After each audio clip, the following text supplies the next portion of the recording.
1 2 and 3. بس هاي الاوتيلات هي الهايلايتس تبع كابادوكيا، لهيك بنصحك ما تروح على اوتيل حديث. يا جماعة المنظر خيالي، يعني مستحيل تلاقوا هيك شيء بأي مكان بالعالم غير هون. شيلكم من الأكل وشوفوا لي هالقعدة اللي أنا فيها. فإذا بدكم تجوا بنصحكم تجوا شوي متأخرين أكتر، بس المكان بكل الأوقات بياخد العالم. يعني بالفيديو يا هوش جالدني، اهلا وسهلا فيكم بفيديو جديد من احلى واجمل الدول على قلبي انا شخصيا. مثل ما انكم شايفين يمكن عرفتوا وين انا، بكابادوكيا.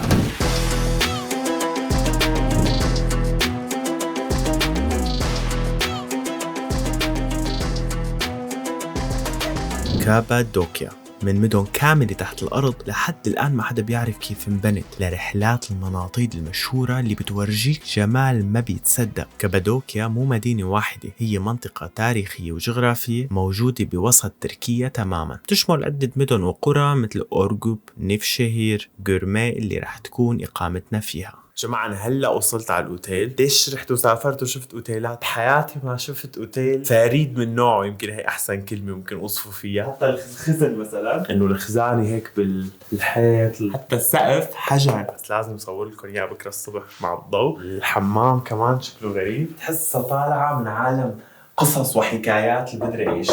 يعني المكان أثري رائع، بياخد لعل بظن كل الأوتيلات هون على هذا الشكل. أحلى شيء إنه أنا وصلت تقريبا ب3-4 الصبح، وأنا طول الوقت وأنا على الطريق عم أقرأ عن الجن هن اللي بنوا كابادوكيا، لأنه الناس ما بتعرف كيف انبنت بين الصخر بهالصعوبة. أول ما بوصل بلاقي أشكال البيوت هيك معمولين بالحجر، الشبابيك تبعها صرت شوفها على شكل عيون وتم وأشكال. بس ما هيك الأوتيل ياخد العقل، حتى لو في جن أنا موافق نام معاهم اليوم. التضاريس الغريبة اللي بتشوفها بكابادوكيا تشكلت نتيجة الانفجارات البركانية اللي صارت قبل ملايين السنين. الرماد البركاني تراكم ليشكل طبقة من الصخور اللي تعرضت لاحقا لعوامل جوية خلتها تصير بالأشكال اللي بنشوفها اليوم. جمال كابادوكيا يكمن بشغلتين، أول شغلة هي المناطيد طبعا، ثاني شغلة هي الأوتيلات اللي بقلب الكهوف. هاي الكهوف القديمة اللي فيها أوتيلات هي نص جمال كابادوكيا. فأنت إذا رحت على أوتيل حديث ومودرن أو أخذت Airbnb بمكان بيت عادي يعني، فأنت روحت عليك هيك 50% من جمال العطلة تبعيتك. لهيك حتى لو بدك تتكلف يمكن أكتر شوي، بس هاي الأوتيلات هي الهايلايتس تبع كابادوكيا. لهيك بنصحك ما تروح على أوتيل حديث.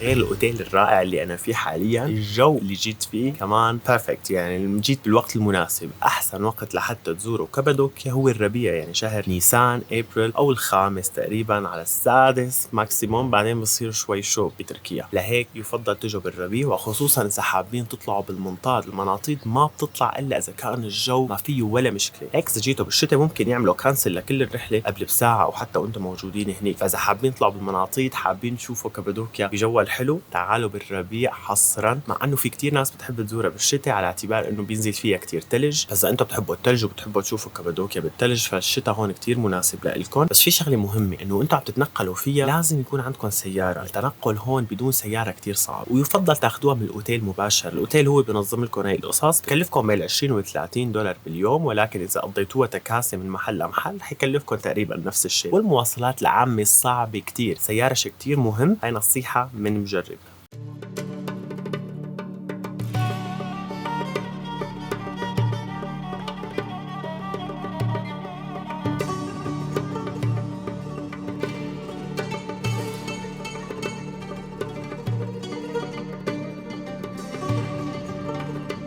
ومنبلش جولتنا بأشهر المدن بكابادوكيا، أوتشهيصار، اللي فيها قلعة أوتشهيصار المعروفة بموقعها العالي اللي بيطل على إطلالات رائعة. ومثل أغلب الأماكن بكابادوكيا فيها كتير طلعات ونزلات، لهيك لبسوا أحذية مريحة دائما. تسلق القلعة يعتبر تجربة ممتعة كتير، فيكن تكتشفوا فيها الأنفاق القديمة وتستمتعوا بالمناظر الرائعة. التيكت ما في داعي تشتروها أونلاين، فيكن تشتروها مباشر عند المدخل وبتكلف 320 ليرة تركي.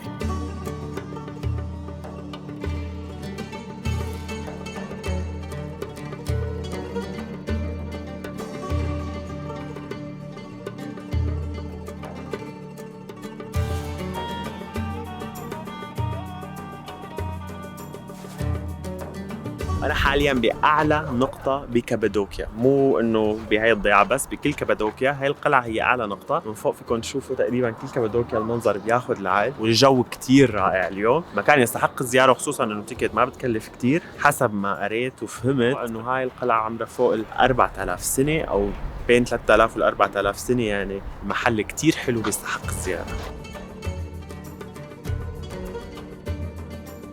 أيضا من الأماكن القريبة اللي فيكن تزوروها هي قرية أورتاهيصار، ضيعة كتير حلوة فيكن تقضوا فيها كل اليوم وتجربوا الأكلات التقليدية بالمطاعم البسيطة فيها. أيضا فيها قلعة مشهورة اسمها على اسم القرية، قلعة أورتاهيصار. بأي مدينة بتروحوها بمنطقة كابادوكيا تلاقوا هاي المناظر، بتلاقوا ضيعة بسيطة، بتلاقوا محلات كتير حلوين. كيف ما طلعتوا حواليكم بتحسوها تحف فنية وكأنه عم تمشوا بمتحف كتير كبير. وبصراحة يحسب للتراك، أنا بتركيا وين ما بروح تحسب النظافة اللي عندهم، الشوارع كتير نظيفة، حافظين على بساطتها وإنها تضل حاملة هذا الطابع التاريخي والتقليدي بنفس الوقت، مناسبة للسيارات، مناسبة للمشي، نظيفة كتير، منظمة. ومع هيك هاي الضيعة القديمة ضلت محافظة على شكلها، على بساطتها، على مناظرها الحلوة.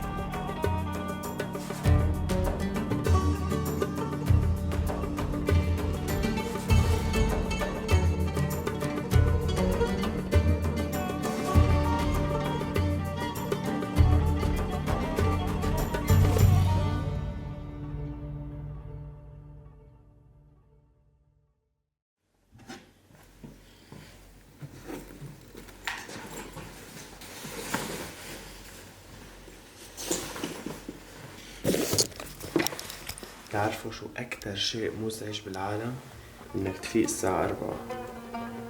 إذا حابب تطلع بالمنطاد فمضطر تفيق بكير كتير، لأنه الرحلة بتبلش من 4 الصبح حتى تلحق تشوف الشروق وانت عم تطير بالسما. بس لا تنسى تحجز الرحلة مع نقل من الفندق، لأنه أكيد بهالوقت ما رح تلاقي مواصلات على المناطق اللي بيطيروا منها لأنه بعيدة. الحجز فيك تعمله عن طريق الأوتيل أو كتير مواقع وتطبيقات مثل Get Your Guide وغيرها. بكلف بين 100 لل200 دولار على الشخص حسب الموسم والطلب على الرحل، بس كل ما حجزت أبكر كل ما كان أوفر. السيارة بتاخدك على مكان بعيد عن المدن، بتشوف فيه خطوات تطيير البالون وبتستمتع بكل تفصيل فيها، ولما بيصير جاهز للطيران تطلع فيه وما بتحس إلا أنه صرت بالسماء. ورغم وجود كتير ناس معك بتحس أنه ثابت وما بيخوف أبدا. الرحلة كانت من أجمل الأشياء اللي عملتها بحياتي، لأنه المناظر اللي بتشوفها من فوق ما رح تنساها بحياتك.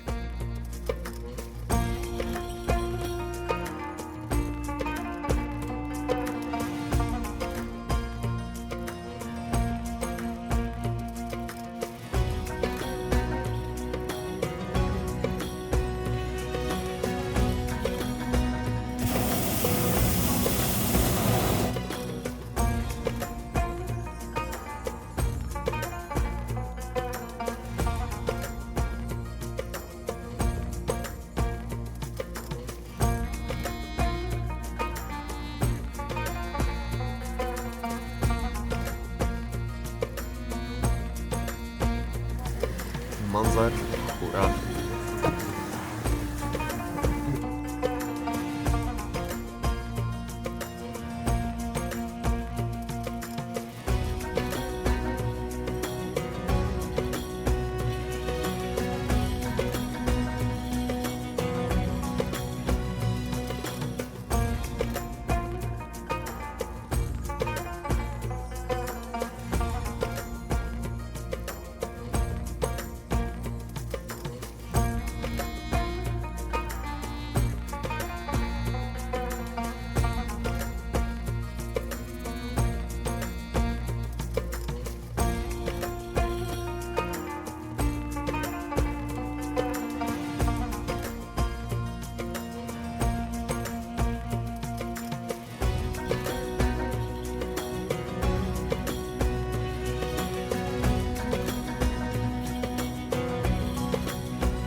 How was your flight?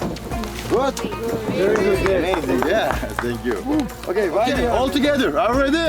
Yeah. 1, 2, and 3. Okay, perfect.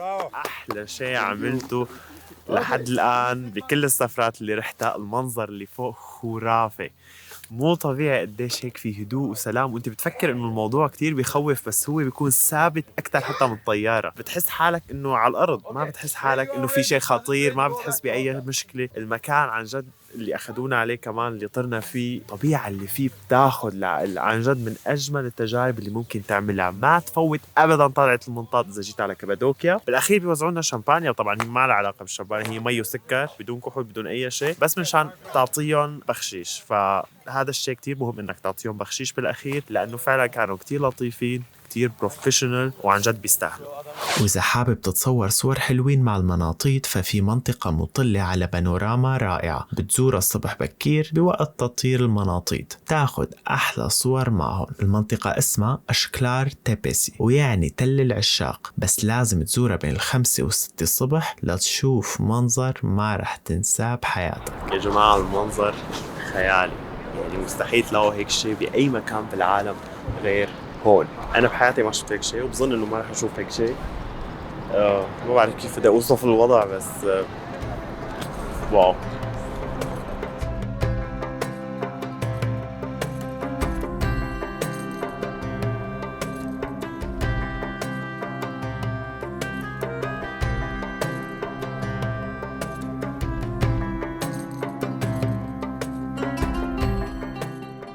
طبعا بس حدا يقول كابادوكيا أول شيء بيخطر لك هي المناطيد، بس غير رحلات المناطيد في أشياء كتير مشهورة فيها كابادوكيا مثل الخيول. وحتى اسم كابادوكيا نفسه يعتقد أنه مشتق من كلمة فارسية قديمة تعني أرض الخيول الجميلة، لأنه كانوا يربوا فيها الخيول من العصور القديمة وكانت تشتهر بجودة خيولها. وهالتراث لا يزال جزء من الثقافة المحلية اليوم. هالشي رح تشوفه بالعديد من الأنشطة السياحية بكابادوكيا. الجولة كانت رائعة عن جد، من أجمل الشغلات اللي ممكن تعملوها بكابادوكيا، وخصوصا إذا جايين عند الغروب. بالإضافة إنه فيكم تعملوا هذا الترند المشهور على السوشيال ميديا، إنكم تمشوا بين الأحصنة. فيكم تحجزوا جلسة تصوير بروفيشنال مع مصور فيديو وصور وكل شيء، تقريبا بتكلف 150 ل 200 دولار أو يورو. وهذا الشيء لازم يكون الصبح بكير، يعني نحن هلا جينا عند الغروب، لهيك حجزت بكرة الصبح بكير. وإذا بدكم تجوا على هيك محلات ومعكم سيارة، فيفضل تجوا لحالكم بدون جروبات، بدون ما تحجزوا عن طريق برامج حجز مسبق، لانه بيكون شوي ارخص وبتطلعوا كمان تور شبه خاصه لحالكم، يعني ما بتطلعوا مع ناس كتار. اما اذا ما معكم سياره فيكم تحجزوها عن طريق كتير تطبيقات مثل جيت يو جايد، او فيكم عن طريق الاوتيل اللي انتم قاعدين فيه تحجزوا هاي الشغلات، بيجيبوكم لهون مع ناس ثانيين وبيعملوا لكم هاي الجولات. ولكن اذا معكم سياره فطبعا يفضل تجوا لحالكم.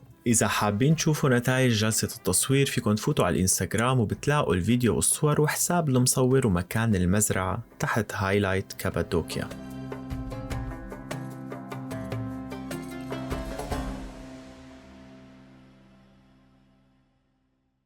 ايضا من الاشياء اللي بتميز كابادوكيا هي صناعه الفخار، لهيك كثير ممكن تشوفوا رحلات سياحيه على مصانع لحتى تشوفوا كيف يصنعوا الفخار، او حتى ممكن انتم بايدكم تشتغلوا او تعملوا دورات فيه. وهذا الشيء كثير مؤثر على المطبخ بكابادوكيا، يعني اغلب المطاعم تستخدم الفخار بالطبخ، بيستخدموها مره واحده بيطبخوا فيها بيكسروها ومباشر على الاكل. طبعا هاي من التجارب اللي لازم نجربها اذا جيتوا على كابادوكيا. نشيلكم من الاكل وشوفوا لي هالقعده اللي انا فيها، هيك قاعدين تشلحوا اول شيء من رجلكم، بتقعدوا هيك كانه بالبيت قاعدين هيك بكهف، حرفيا بكهف قاعدين. المكان ساحر بياخذ العقل، القعده كتير مريحه وما في حدا. طبعا نحن جينا لهون لانه قريب مننا، اسمه تاندر، بظن المطعم اسمه تاندر، بس كل المطاعم هون فيها هاي الاماكن، يعني مو ضروري تجوا على هذا المطعم، بكل المطاعم تروح عليها بتلاقوا محلات فيها هاي القعدات الحلوه والظريفه بقلب الكهوف. واذا حابين تجربوا هاي الاكل اللي بقلب الجره فلازم تطلبوا تاندر تيستي كيباب، يعني الاكل التركي اصلا طيب، فتخيلوا لسه مطبوخ بقلب جره.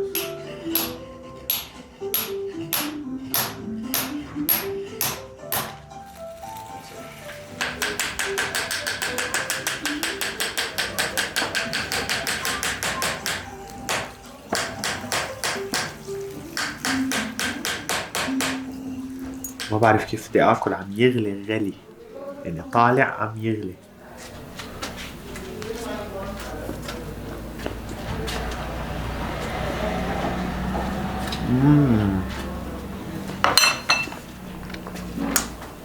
أما محطتنا الأخيرة فبتبعد ساعتين تقريبا عن كابادوكيا، وهي بحيرة الملح أو توسكولو. وإذا رحت بالسيارة رح تتمنى إنه هالساعتين ما يخلصوا، لأنه الطريق على البحيرة بمر بمناطق طبيعية ولا أجمل من هيك. القرى اللي بتمر فيها هي قرية إهلارا اللي فيك تجري فيها الفطور التركي التقليدي مع قعدة على النهر مباشرة.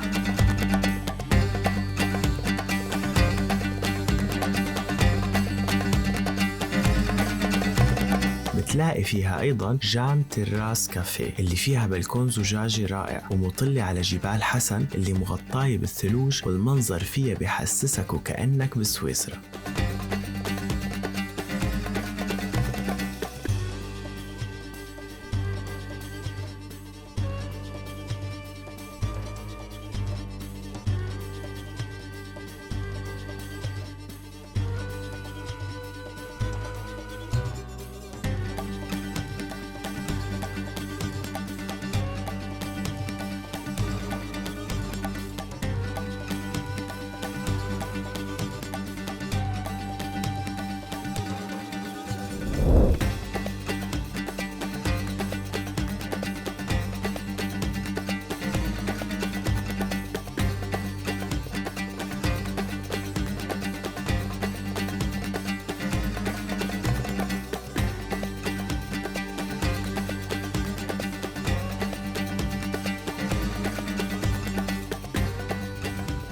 بصراحة كان لازم يجي متأخر أكتر شوي، لأنه المكان هون حسب ما فهمت أحلى بكتير لما بيكون عند الغروب تكون الشمس عم تنزل وبتصير الألوان هون أحلى بكتير. أنا جيت شوي بكير، فإذا بدكم تجوا بنصحكم تجوا شوي متأخرين أكتر، بس المكان بكل الأوقات بياخد العجل.